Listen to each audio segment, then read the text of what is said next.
Hi, welcome to Lachlan Likes a Thing, a show where I take a thing and see whether or not I like it. Now the thing we're going to look at in this video is the RHA MA350 and MA450i in-ear earphones.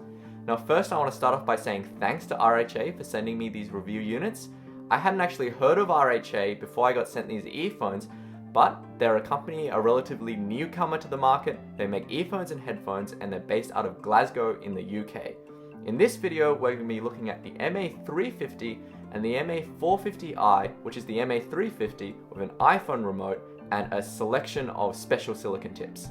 Now, one of the first things you'll notice about the RHAs is their distinctive shape, which has actually been modeled on the bell of a trumpet. Now, this is quite interesting because it's actually the reverse of a horn speaker design.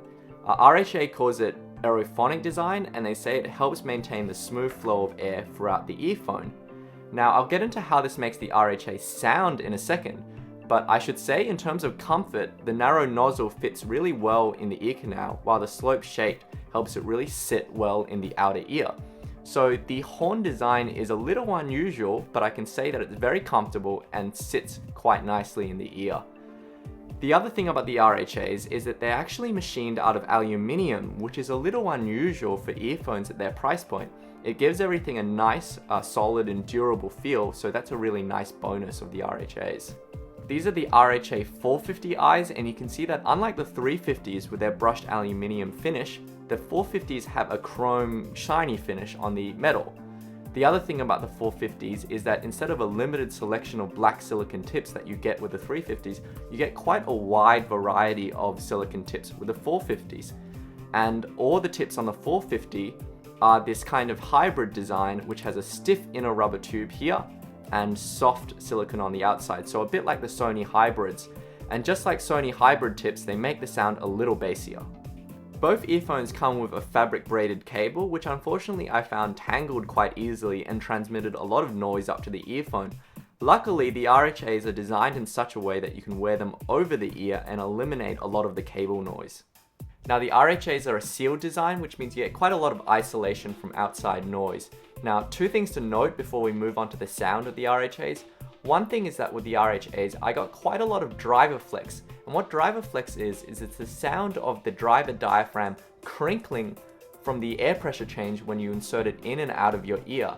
Now, driver flex isn't necessarily a bad thing by itself, but it makes me nervous because I've had quite a number of earphones which actually get damaged when you pull them too far or too fast out of the ear because the air pressure changes too much and the driver becomes permanently deformed. I haven't had that with the RHAs, but it is something to look out for. Another thing to note that when I was reading reviews of the RHAs online, I saw that a lot of the earlier units had metallic or mesh filters at the nozzle, whereas the pair that I received actually have fabric filters at the nozzle. Now, it does seem like there's been a production change, and because filters can change the sound of an earphone quite a lot, please keep that in mind when comparing my impressions with the impressions of other reviewers. So how do the RHAs actually sound? Well, I thought for $50 earphones, they actually sound pretty good. You get a very warm, very bassy sound, but unlike a lot of other bassy earphones, they have a bit of a peak in the highs, which means that everything still has a bit of energy and definition. Unlike a lot of other bassy earphones, they don't sound completely congested or muddy as a result. That said, the bass response is definitely the emphasized feature in the signature. You get a very well-rounded, very deep kind of bass. In terms of highs, you get quite a soft, quite a delicate treble, but at the same time, it still has a bit of a peak, so it does bring out vocals.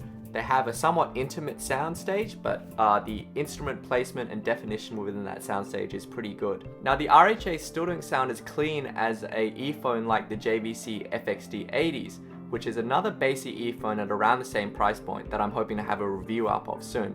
The JVCs have a better build quality, a better cable, and a bit more definition to the sound than the RHAs, but they are more aggressive in sound to the RHAs, and they're certainly less comfortable than the RHAs.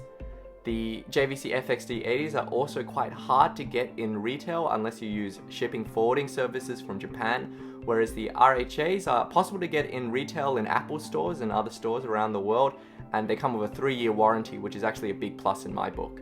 So do I recommend the MA350 and the MA450i? Well, if you're after a comfortable and bassy pair of in-ears that doesn't completely gum it up with the bass, then the answer is yes.